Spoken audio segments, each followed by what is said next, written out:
This video is to give you some instructions on the most common things you're likely to do in Lightspeed. It's by no means exhaustive, but it's the main points. Most common question is how to change prices, how to delete or pause items, how to add items, option sets, and also how to arrange buttons. We'll start off by talking about changing prices, and that's done in the back office. To access the back office, if you do it on a computer anywhere in the world, you go to my.counter.com to the website and log in with your full username and password. If you're in the POS, you can press the menu here on the top left, pull POS down and go back office, and that will bring you somewhere that looks like this. You'll need your full login to get into the back office. So changing prices couldn't be simpler. You go to products down the left hand side here, and this will bring up your full list of items. You can search for them. You can pull this arrow down here to search for things within a category, or say just by a product name. Let's just say we wanted to change the price of cappuccino. We don't need to put cappuccino, just CAP or CAPP will do. Notice something here too about this icon here. This indicates that this cappuccino is set up as a variant, an item with variants. And here you can change the individual price of individual variants. If we wanted to change that to $5.70, we just do that and find a blank space on the setup and just press your mouse and you'll see the price has changed. If we wanted to change this to $4.50, we only need to do 4.5. We don't need the ending 0. If it was $4, we just go 4. That'll do as well. So that's how easy it is to change prices. I'll just show you what a normal product looks like as opposed to a product with variants. Say we were looking for burger, everything with burger in it. These don't have variants in them. They're just a straight product. And by the way, you can change the price just here. You don't actually need to press the cog and go into the item. So we wanted to make that $20. You just go 20 and we're done. Now prices won't take immediate effect until you do a sync on the iPad, and syncing can now be done from the back office under My Site, Devices, and it will show you all your online POSes, and you can just press sync from there. You'd only do that if they weren't trading at the time. Otherwise, from the POS on the front, you use the top left-hand menu here, and you go sync. The next thing we'll look at is how to delete or pause an item. So deleting is quite simple. You can see the items here, and all you have to do is press the garbage bin icon here, and that will delete the item. If it's an item with variants, say for example Bulmer's Original Cider, if you just wanted to get rid of pints, you can find that there and just delete it there with this garbage bin. However, if you press the X over that, it will delete the entire Bulmer's item. Now if you want to pause an item, let's just say for example this beef burger, which you've gone to trouble of putting a photo on and you've got other information like cost price or whatever, and you don't want to lose all that data, but it's not going to be available for a few months, seasonal, whatever the reason is, you can just scroll down here to untick all categories. It means that it's still in your system, it's just not available on screen or to sell. And if you had multiple sites, by the way, you can untick which sites you want it in, but one site must be ticked at all times. You can also do this from the main menu structure just by unticking, going where food is here. You just, sorry, not the reporting group, you just untick that and go apply. Now on to the topic of adding items, and we'll talk about how to add a normal item, how to add it if it's got variants, and we'll also consider price sets, printing and reporting groups. So to add a new product, if it's just a straight normal product, it couldn't be simpler. In products, you press the big blue button, add products, and let's just say we wanted to add a new type of coffee. You give it a description there, you add the category, you add its price, and if it's $5, you just need 5, and whether it's got GST or not, and you just go add product. Now that's just a simple normal product, and if we have a look in the POS and we do a sync, you'll see the item has added there as ristretto, and it's not in order, but I'll show you how to reorder buttons later. Just while we're here, we'll have a look at the way some of these items look. See, there's a V there. That means the product has variants. So cappuccino's like the root item, and then it opens up the variants, large and small. Espresso here just has a plus on it, which means when you press it, option sets will follow. In this case, the coffee extras and the coffee sugar. There's also a thing here called on-screen modifiers, and that has an M on it, and I'll talk more about that later when we talk about option sets. So we've shown you how to add a normal product. Now how to add a product that has variants. If we just go back to the product that I created, ristretto, and instead of pressing just add product, it would have gone save and edit product, which brings us to this more detailed page. Here you can put the photo of the product if you want, and you can press variants. And variants have attributes. The most common things would be size of a drink or a product and maybe color of a clothing item. So you have to give the attribute here, just make it up if you like, size. We press add, we press save template, and we say yes to that. Then we press variants again, and now we're going to add a variant to the attribute of size. We're going to have small, give it a price, press add variant, large, give it a price, and you can have any number of these. And if we just go back to the total product structure, I'll show you how this looks. There's ristretto, and there's our large and small. Now we'll talk about things you need to consider when adding a product, such as price sets, printing, and reporting groups. I'll actually talk about these in reverse order. Reporting groups, that's fairly simple. If you have an Insights subscription, you can add another dimension to your reporting structure called reporting groups, because without them you can only report by category or by item or by site.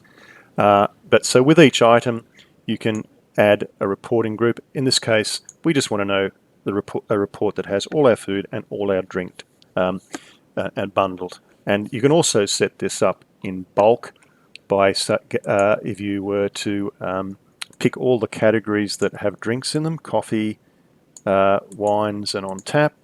That will filter everything in that category, and you can pull this down and go all, and you can go assign a reporting group to the lot in one bulk move.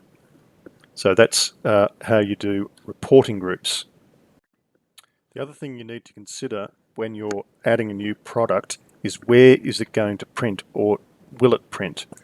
If we have a look at our individual items, such as this long black, if for whatever reason we just didn't want this product to print, we can go into the settings and we can untick print production ticket. That's the way to control an individual item not printing for whatever reason. However, most sites these days like to have products print to different printers based on the nature of your production methods. And this is controlled under my site printers. And here we've selected the production printing method being either all things to all printers or printer item specific. And when you've got this enabled, you can see your two printers down here. You'll have this assign products. Now here's an important tip. If you assign an entire category to a printer, for the kitchen I've got all the food and I've ticked the entire category. If you do that, you don't need to worry about adding products and coming back to this section, because if you'd added a product here under mains, it knows the whole product prints to the kitchen, so you don't need to worry. But if you go to the trouble of breaking these things down and just having a few items, it means you're going to have to go in here and manually check this every time you add a product.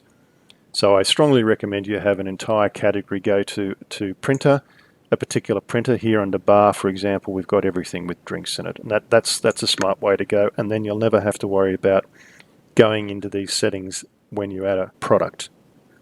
Lastly, in this section, I want to consider price sets. Price sets are those things that you have when you have special prices, say on Sundays, public holidays, or happy hours, just for specific hours in a day. If you haven't enabled that feature, it's under Features, search for Price Sets. There it is there. You just press that and enable it. That's a one-off thing. And then moving forward, to affect these things, you go under My Site, and you'll have a thing here now called Price Lists.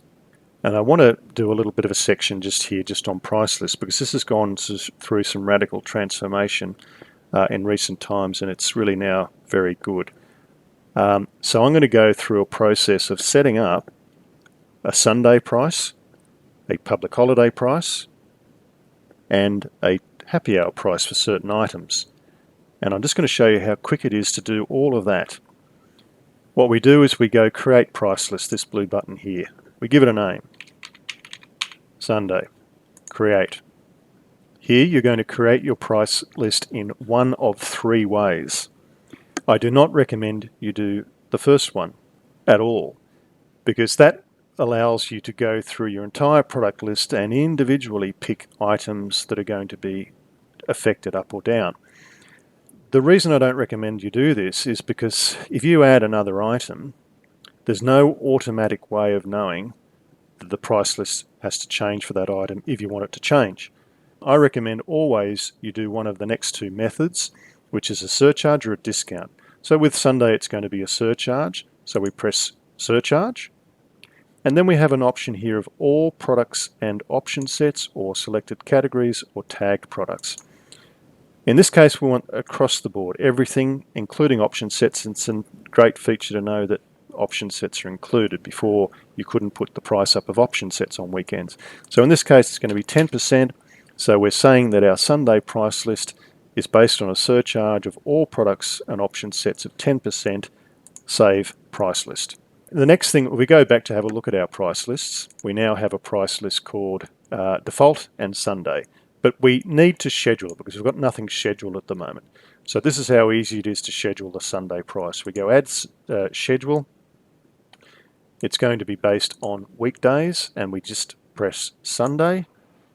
So we're saying every week, Sunday, all day, schedule price list, we're done. Now we'll do the happy hour price list. Create price list, we'll call it happy hour. And in this case, it's going to be a percentage discount, and it's going to apply to selected categories, and I only want it to be on tap beer. And it's going to be 10% off. Save and schedule. We want that to be on particular days of the week, so we're going to say weekly. We want it to be Monday, Tuesday, Wednesday, Thursday, Friday only. Not all day, we want it to be a block of time from 5 p.m. to 7 p.m, 2 hours. Save and schedule. Done. Now public holidays, and this is a really cool feature coming up. Create the price list, we're going to call it public holidays, create it, and it's going to be based on a percentage surcharge on everything at 15%. Pressing that, we've just created the list. Now the scheduling here is one of the new features. You can preset these for, I think, years. We're going to go multiple dates, and we're going to pick when we want it. So the next public holiday is the 4th of October. The next one's 25th of October. You most probably aren't trading there, but we'll just do it anyway. The next one's the 1st of January, etc., etc. Wherever they may be, we can pre-tick them all, and we want it to be all day, schedule price list, and we're done. So that's how easy it was to create 3 different schedule price lists. And the point about adding products is, as long as you've set them as all of a category or all of the whole list, then you don't need to worry about going back into this ever when you're just adding a price.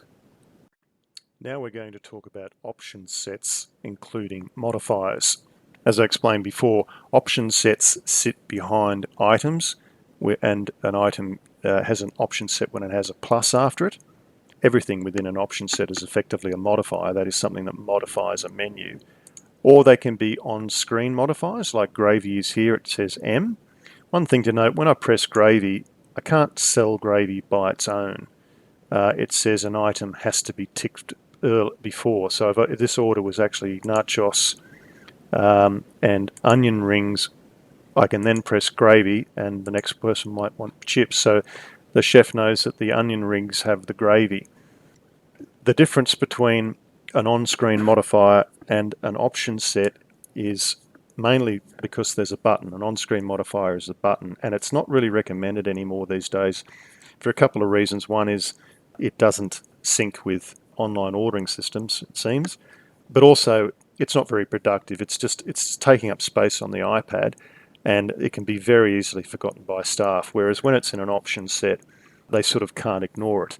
And talking about not being able to ignore, let's just have a look at coffee. I've got a thing here of a press cappuccino, and I want a large cappuccino. I've got 3 option sets. I can have any number of them. The first one is the choice of milk. Then there's some extras that might go with the coffee, and then there's sugar, which you'd probably use if you're doing takeaway. I can just press save at the moment because I haven't mandated any of those option sets. I want to show you how to enforce some of those option sets if you think it's necessary. And that's done under option sets in the back office, under products, option sets. You'll have 2 columns here, create and link to products. Create's where you create or change an option set, and link to products is where you link them to products. The coffee milk one, you pull this little arrow down, there they all are there. If you want to add something to an option set, you can just type in the words there, give it a price if you want, whether it's GST, and go add. And I'll just delete that. You can also rearrange the order of these by grabbing the little handle here and moving it. But I want to show you these rules. By default, it's nothing and nothing for minimum and maximum. But if we want one of those to be selected, at least one, we press 1 there.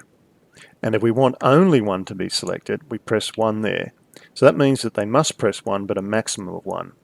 Now, if we go back to the pause and do a sync, we'll see how that affects that option set.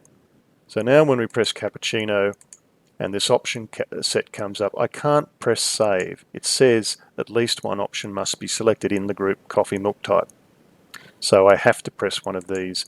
I haven't mandated the next ones. They're all sort of optional. And if someone wants 1.5 sugar, you go 1.5. So the barista can clearly see it's a cappuccino large on full cream milk, weak, and 1.5 sugars. So that's how you mandate an option set. If you wanted to make something an on-screen modifier like I did with gravy, I'll just show you the difference with that. If it's an on-screen modifier, then it belongs in a category. If something has a category, it's got a button. If you press the cog here, to make it a modifier, you scroll down here to this, make it a modifier. I know there's another gravy in the system. It doesn't have a category. It tells me it's part of an option set. I also don't recommend having 2 items or 2 options with the same name. Even though you actually can with option set, it does get a bit confusing because I wouldn't know which one I'm changing, whether I have to change it within the option set or here. So that's just a little tip. Every item and every option set item should be unique in Lightspeed. That's my recommendation. There's another trick to note. If you had, I'll give a classic example of breakfast. You're selling the big breakfast, for example, and someone wants an extra hash brown. You would pretend it was this. You would press cappuccino, and then you'd have this option somewhere in here for a hash brown. But what if they wanted another hash brown? You can, of course, have the option for 2 hash browns, 3 hash browns, but it happens fairly regularly that even if it's not in the first big order that comes out, they come back 5 minutes later saying, oh, I'd like another hash brown, or my kid wants a hash brown. So I recommend those things that are traditionally modifiers have a little category of their own called sides on their own, and they're actual pure items. You've got to remember, though, if it's sold on its own, the chef will not know which main meal it goes on. So you probably need to have a system where sides on their own are literally served on their own. Otherwise, it's not linked to an actual item. There are 2 more things to show you about option sets. In the link to products section, this is where you link the product. So in this beef burger case, you can see we have burger bread, burger ingredients, and burger sauce. You can just tick these items. And if you want to rearrange the order of those option sets as they appear on screen, you pull this arrow down and you move this little handle to make that the way you want the order to appear. The last thing to talk about is the arrangement of buttons, and that is done in the front end in the POS. To rearrange the buttons, you be first of all in the category that you want to affect, and you press the menu up here and you go Preferences, Arrange Items, and using the little handle you can move items around to wherever you want. You can also press them and give them a color if you like. For example, this ristretto will give it orange, and once you're satisfied with that, you go Save Layout. Also, you can rearrange the order of variants. So with on tap, for example, here we have MIDI pint schooner, but I want MIDI schooner pint. So once the variant's open, again I go Preferences, Arrange Item, and MIDI schooner pint will be done there. You can also rearrange the order of categories by using the little handle up and down here. And another thing to note, which seems to be the trend these days, is you can have dark mode. You have to enable it as features in the back. It's available on every plan, but once that's enabled, you go here, you go Preferences, and you go Enable Dark Mode. It does look a bit better, and the colors also look better. And one of the only weaknesses I find with dark mode is if you do need to add some notes, say to potato chips, there used to be a little box here, but you just got to press there and start your typing if you wanted to add notes to it. And the very last thing I wanted to mention, which I forgot to put in my little list, is open items, which I've got under wines. Miscellaneous, when I press that, you have to nominate a price. If it was $12, you just go 1, 2. If it was $12.50, you go 1, 2.5. So how did we make that an open price item? In the back office, we'll go to Products. We'll find it by searching MISC. Using the little cog here, there's this little button here called Variable Price Prompt, and you have to put a maximum. You don't need a minimum in order. If it's just left at 0, you can't sell anything. So that's how you do open price items or variable priced items.